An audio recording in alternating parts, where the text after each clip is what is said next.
I was like 3 months away from not being able to pay my rent. And it was like the first time in my life where I didn't really have like a plan B. One of them turned into my first deal, which was $6,000 a month. And over the next month, I did the same process again, and I signed another client, this time for $10,000 a month. And then the following month, I did it again for even more.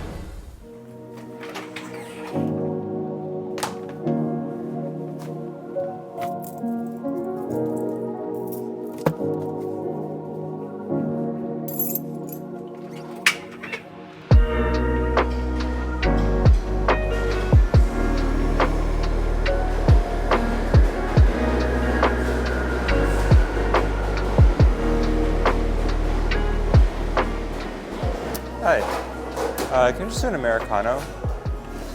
Great, thank you.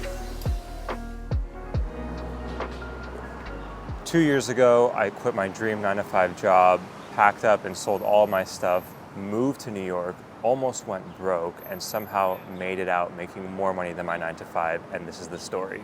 So this video is going to be split into 3 parts. Part 1 is going to be kind of the context and the background of how I actually got here, how I built the skill to do what I do. Part 2 is going to be what I actually do for my clients. I'm going to show you exactly what I do. And part 3, which is going to be my favorite, why I actually freelance, the reality of it, and how I almost went homeless living in New York City.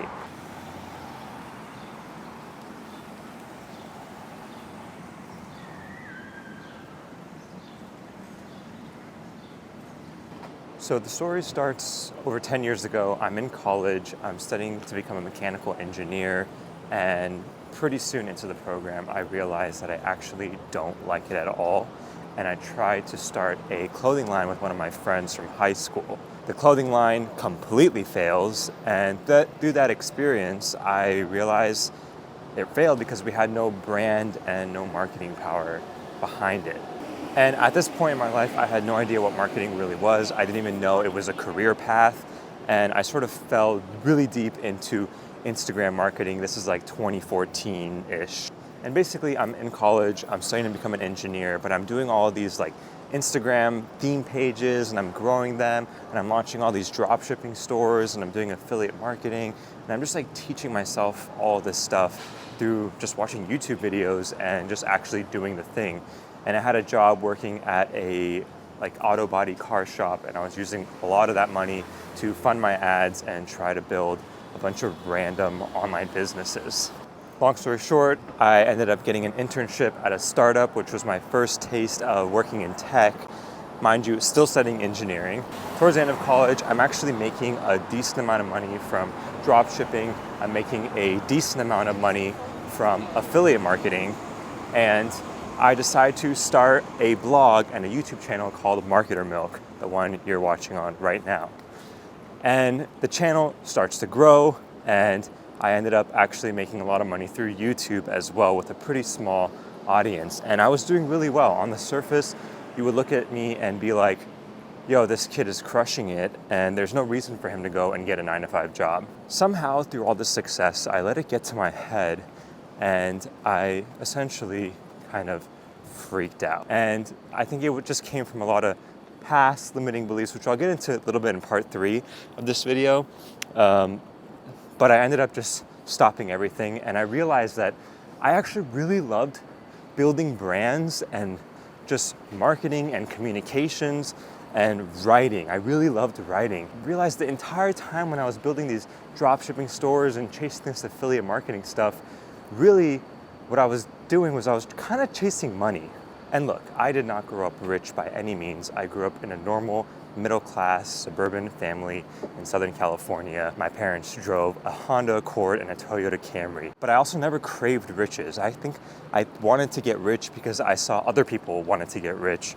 And I didn't really know if I wanted something because I truly wanted it or if other people wanted it. And I think a lot of people can probably relate to that. And in the end, I actually stopped uploading on this channel.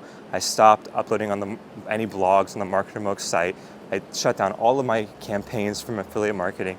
I shut down all of my dropshipping stores, and I pretty much, all the money I made, I just gave it away. And I actually went into like a very deep, dark depression for like a couple years. Pretty much reverted, like I took 10 steps backwards.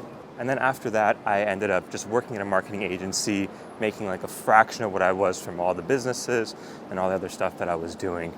And honestly, it was fine by me. At this point, what I wanted to do was just continue to build my skill in marketing and just understand branding and agency life. And I had these like Mad Men type of dreams. And actually working at that agency is what led me to then getting an opportunity to work at a really cool startup in San Francisco. And I packed up all of my bags and put everything in my car and drove up to San Francisco and started working at this startup called Webflow. Some of you might know what it is, some of you might not. Webflow is like a visual website builder. It is the best website builder in my opinion. And I know it sounds biased because I used to work there. But I go to Webflow, it's a startup. Everybody there is just super smart, smartest people I've ever met to this day. Still some of the smartest people that I know came from that company. Over there, I was the growth and content marketing manager on a very small marketing team. The company exploded in terms of revenue and headcount and size, and it became worth over $4.2 billion by the time I left. It was nowhere near that when I had joined. And I just learned a lot at that company. Oh, this light's gonna turn. And at Webflow, basically what I did was I used to run the affiliate program. I did a little bit of the ads, and then I also mainly did SEO and content marketing on the blog. My forte basically became SEO, and I was the main SEO guy at Webflow, eventually leading SEO initiatives there and running the blog and the content marketing aspect of it, and collaborating a lot with the education team and the rest of the marketing team to help grow the blog. And I was really responsible for just the SEO growth from a non-branded search perspective. And that's where I kind of honed in my skills. And I've started to think back about Marketer Milk and how I actually always wanted to build a media company. And now I had this like SEO skill super honed in. And I knew what was good content because Webflow marketing was like a master class of how marketing at a software company should be. And everybody there was super smart and we all just learned off of each other and the energy was infectious. Fast forward, leave my job a couple years ago from Webflow and just start traveling, living the digital nomad life, living off my savings and restarting the Marketer Milk website. And I was just blogging like in the jungles of Costa Rica. Then eventually I started to run out of money. And I decided at the same time I wanted to move to New York out of all crazy things. I somehow, by a stroke of luck, got a job here in New York at a startup leading growth marketing. I left this company when I moved to New York fairly shortly after. It's not a smart thing to do to join a company and leave within a few months, but something just told me that I had to do this. And this is when I go out to start and sign my first client and actually get into the freelance SEO stuff, which I'm going to show you exactly what I do. Hey, how's it going?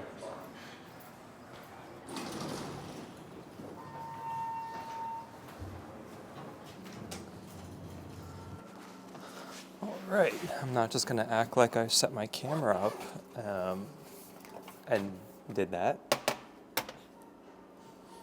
Okay, welcome to part 2. In this section, I want to talk about what it is that I actually do on a day-to-day basis, or like what I actually do for my clients. What I do is I help companies that are mostly B2B SaaS companies, so meaning business to business for B2B, and SaaS meaning software as a service. And I help these companies basically find their ideal customers through Google search. Now I know that sounded very vague, so let me explain it a little bit further.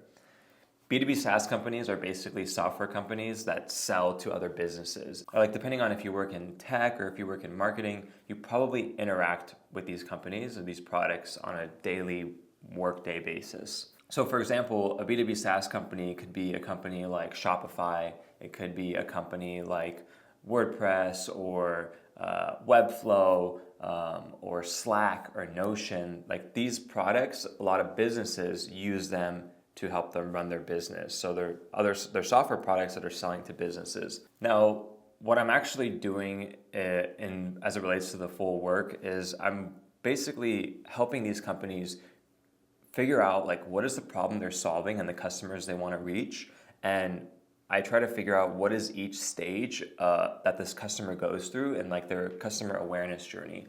And I actually have an article on this. If you Google search SaaS content marketing, there's an article of me explaining exactly what I do on the strategy side, and I sort of like developed this graph when I was working at Webflow to help us with like the Webflow content strategy, where it shows like I called it like the content lifecycle diagram, where what is it where like a customer moves through this content lifecycle. And this is like stages of awareness. So this actually comes from a book called Breakthrough Advertising. I think it was written in like the 1960s, where it really showed for the first time like people basically, when they buy things, they go through these different stages of being like problem unaware and problem aware, and then becoming like solution aware, and then becoming product aware, and becoming most aware. And so like I took that concept and I kind of applied it to what content looks like at each of those stages, especially like when it pertains to Google search.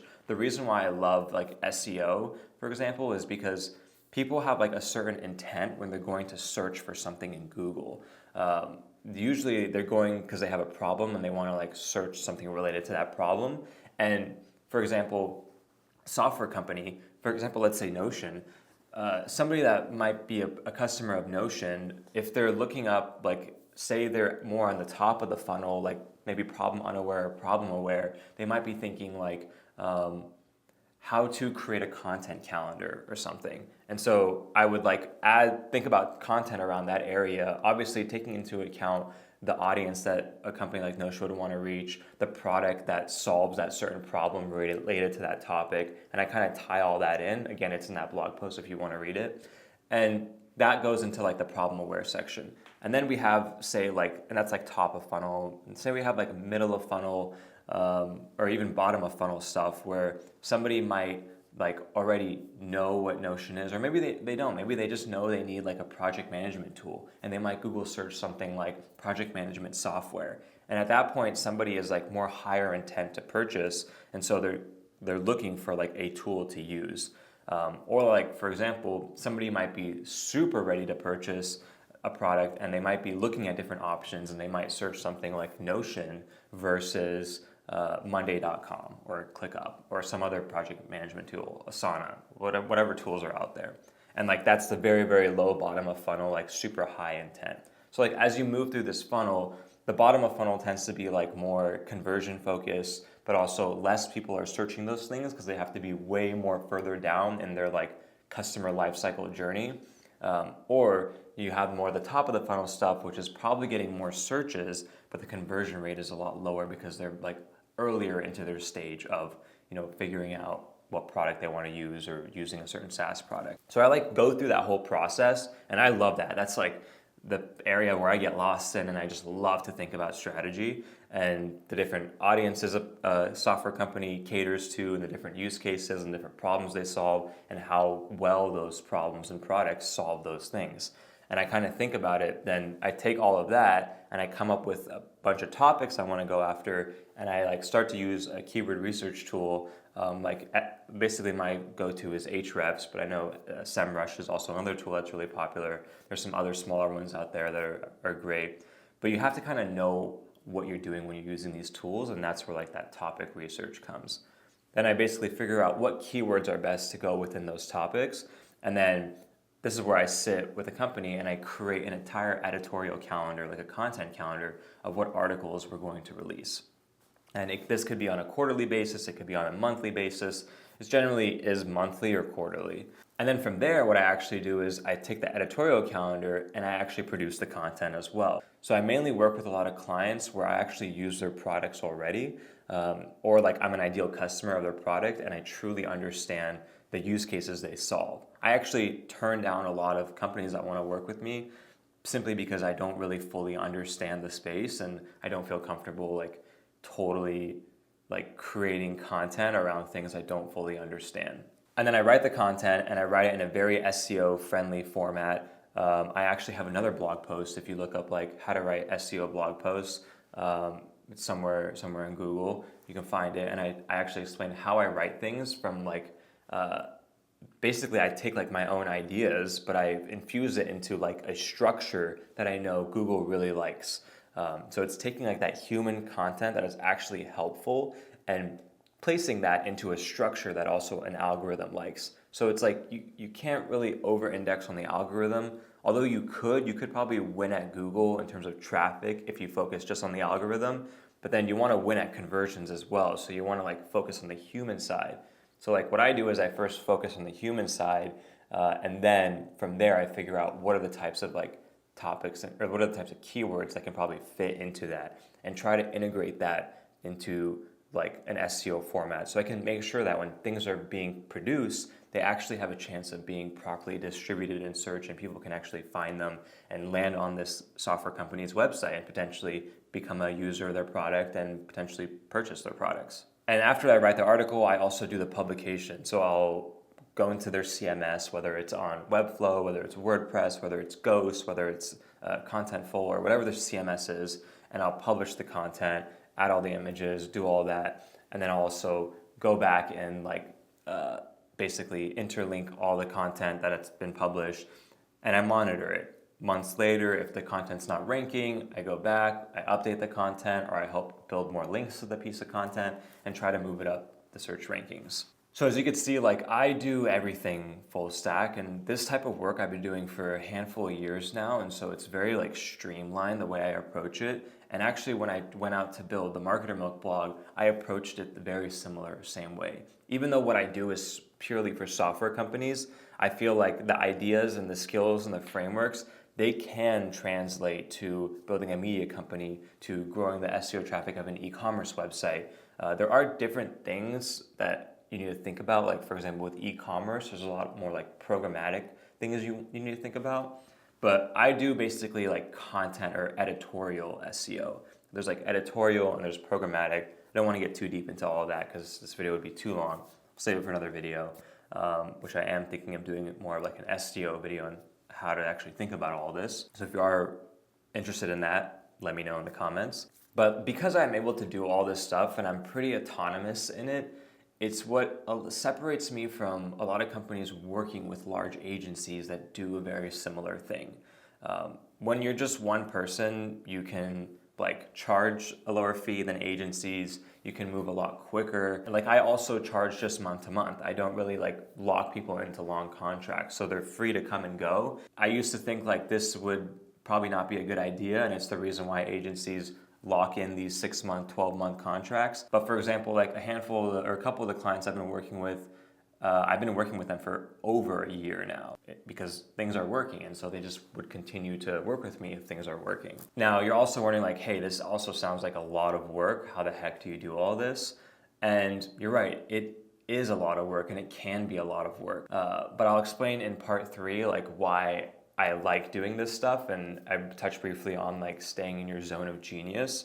But for example, if I have a client that really wants to scale past my abilities to even write the content, I will actually work with other freelance writers and get help. But I'll still create the content strategy, and then I'll go and I'll create content outlines or content briefs that I then give to other freelance writers to help me. And so if you actually look up like content outline in Google, I also have an article on my blog about like how I actually create these as well. So I have like a lot of content on how I actually do this stuff. And if you have like any questions or like things that were confusing, like feel free to comment them, and I'll attempt to respond to all the comments asking questions. But yeah, that's pretty much what I do, and I'm gonna have more videos that are like way more in depth. This is kind of just a high level overview, but I'll have videos that are in depth on like all of this stuff. All right, cool. I am pretty hungry and I think I need another coffee, so let's just go ahead and get out of here. Okay, so I know this is the part where I'm walking to get coffee and I'm acting like Casey Neistat or something, but I just want to explain that usually what I do is I work from 9 a.m. to around 2 p.m., and that's just focused client work, and then I'll break it up by getting lunch or coffee and just wandering around the city and thinking of ideas, and then I go back home later in the afternoon and work till night. Hey, what's up, man? Can you do the burrito wrap to go, and then can I also do... You do iced Americanos? Yeah. Can you do an iced Americano as well? Small, medium, or large? Small. In milk or black? Just black. I'm gonna sit on this little thing.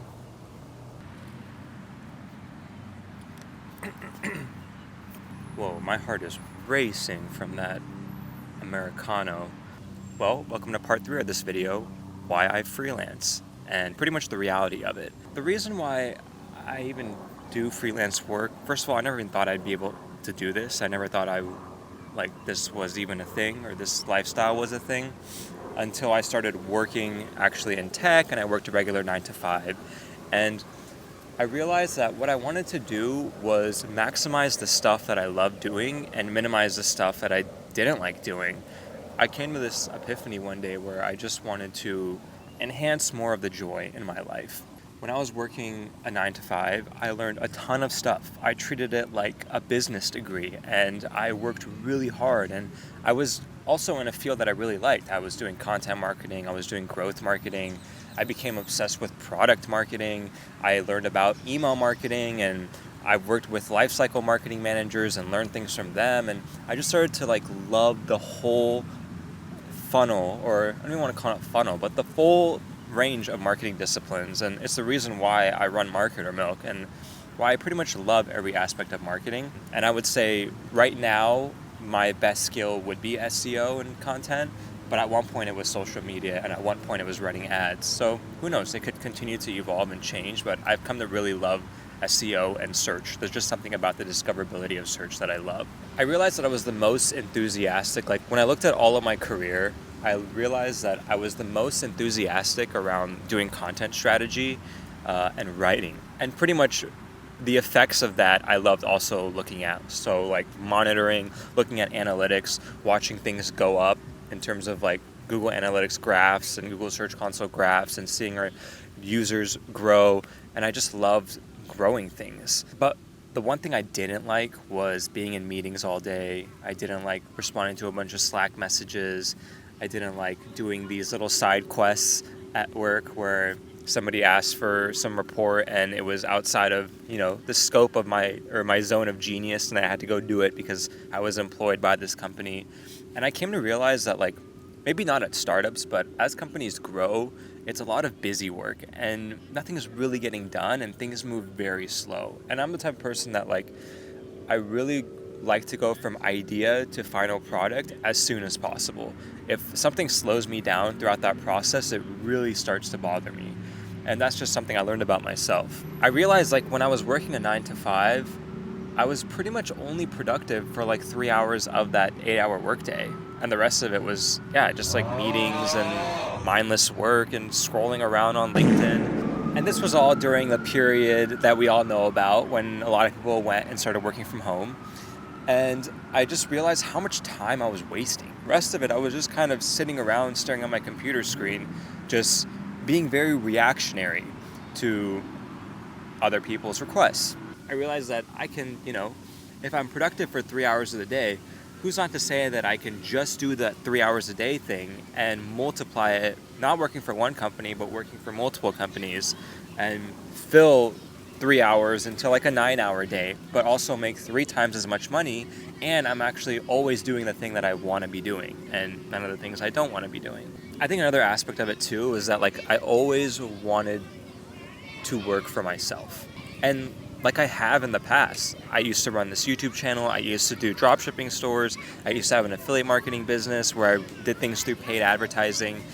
But I came to the realization that I didn't like selling products I didn't care about. And even to make things worse, I was teaching people on this channel in the past how to do those things.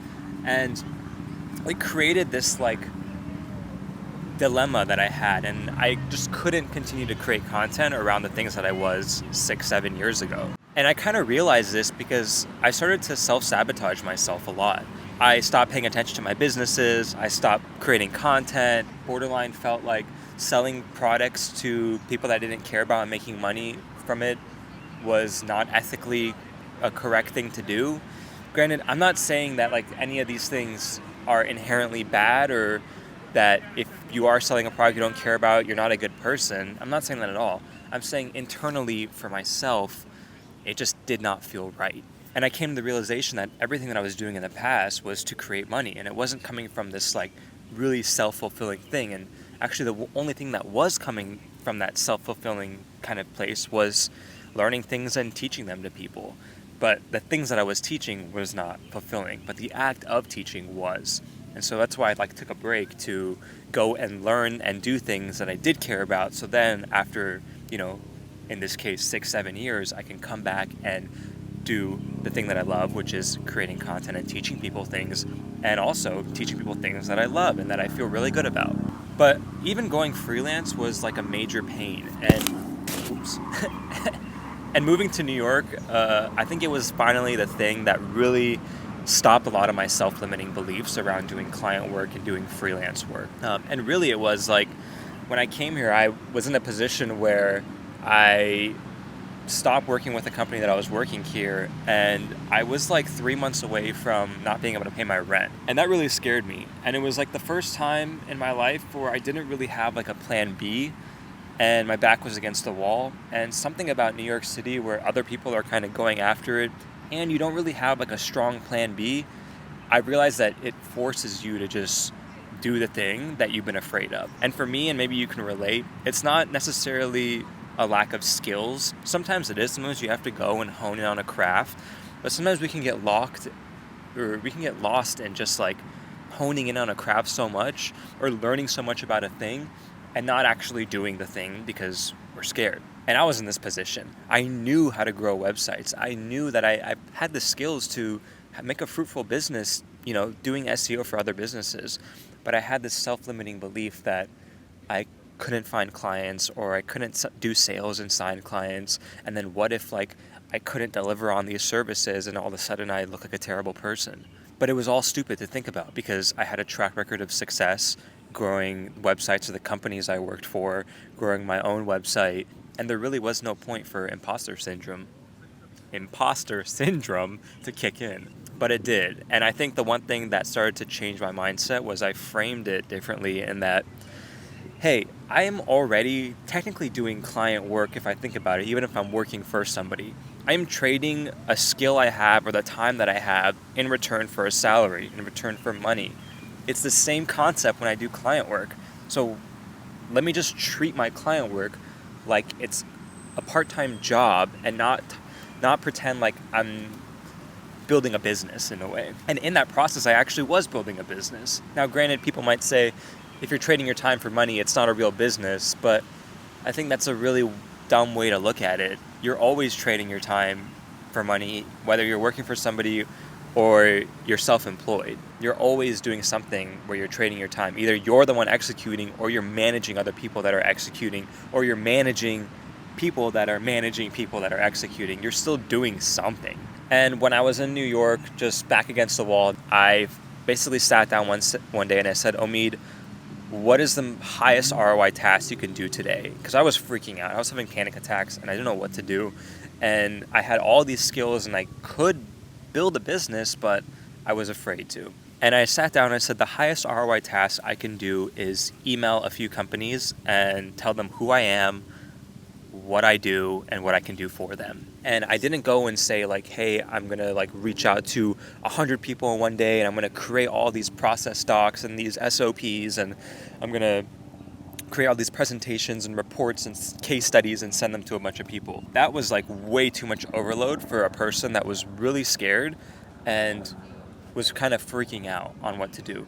So I made it really, really easy. The first day where I tried to get my together, I basically said, today you have to email one person. And basically what I did was I looked at a few SaaS companies that I could potentially help. I did my regular SEO research and I found a company and I created an entire SEO strategy for them, free of charge. And I wrote a blog post of an email basically explaining who I was, what I do, why I want to work with them, and what I can do for them. And then here's the strategy on a silver platter on what you need to do. And I offered to write them an article and rank it for free. And I really asked for nothing in return. Besides, if they wanted to learn more about the strategy, let's hop on a call and discuss. First day, I sent one of these emails, and also it took me several hours to put this all together, but one email. The next day, I sent another one. The next day, I sent another one, and it was about 3 that week that I had sent. Of those 3, I got on a call with 2 people. Of those 2 people, one of them turned into my first deal, which was $6,000 a month. And mind you, I'm not using any outreach tools, nothing. It's completely hyper-personalized. I'm putting hours into each email with no guarantee of success. But to put in 3 days of work and sign a $6,000 a month client, which at the time was the biggest one I've ever signed, was pretty mind-blowing to me. And then it came, okay, $6K a month, let's just focus on delivering my services and signing no more clients until I can really nail down what my workflow looks like. And over the next month, I did the same process again, and I signed another client, this time for $10,000 a month. And then the following month, I did it again for even more. And I look back and it's crazy that in 90 days, I pretty much turned it around and was making more than I ever was, I guess, working for someone, if you want to put it that way. And look, I'm not saying any of this to brag. Will I be doing client work forever? I don't know. I know that there's a ceiling to doing client work. Either it's late, like I have to hire people, or I just stay where I'm at. And to be honest, I do love it. I get to work with other people because working alone on your own business is kind of lonely if you don't have a team. I get to really understand other industries and kind of keep my finger on the pulse of what's happening in the marketing and tech industry, which is really important for what I do with Marketer Milk. And again, not saying any of this to brag. If anything, like, I hope this actually inspires you to realize that you could potentially do something just like this. And for me to be able to do it in a city as expensive as New York is amazing. I could easily move somewhere else and save a lot more money, but living in New York is what was the catalyst that helped me break through that fear, because I had no choice but to face the fear. The only thing I would say is that if you ever want to get into freelance work, you have to really pay attention to your product and making sure that you have the best product out of anybody. And when you're selling a service, your product is your service. And so I don't really agree with the notion of doing freelance work right out of, say, graduating or having no like real working experience. I think once you work for somebody else, you see what success looks like, you see what works, you see what doesn't work, and then you have a better likelihood of having a great product right out of the park. And what I do with SEO and content, my approach to it has not changed since like 2019, when I started to actually get good at this stuff. Yeah, a good product. And basically what that means is getting really good at a skill. It's mastering a skill that you find joy in. It's finding your zone of genius. And really, at the end of the day, also working on your self-limiting beliefs. Because there's a group of people that have the skills that are very smart, but they're very anxious or insecure like myself. And then there's people that don't necessarily have the skills, but they have the balls to go out and no insecurity, social anxiety is afraid of them, and they just go out and make it happen. And a lot of times those people get rewarded the most in society. But I think if you know something really well and you can create a great service and you can focus on conquering your fears, you become like a unicorn in the industry. And look, I'm not saying to like quit your job or anything, or like escape the matrix and any of that kind of crap. I think it's just all about doing more of what you love and less of what you don't. And through all of that, you might end up just making more money than you previously were. And like, if I can go all the way back, I would have tried to sign one client on the side of my full-time job, so it wouldn't be such a jolt to my nervous system. But it's also really hard to say that, because that jolt to my entire system was the catalyst that led me here. So yeah, that's pretty much that.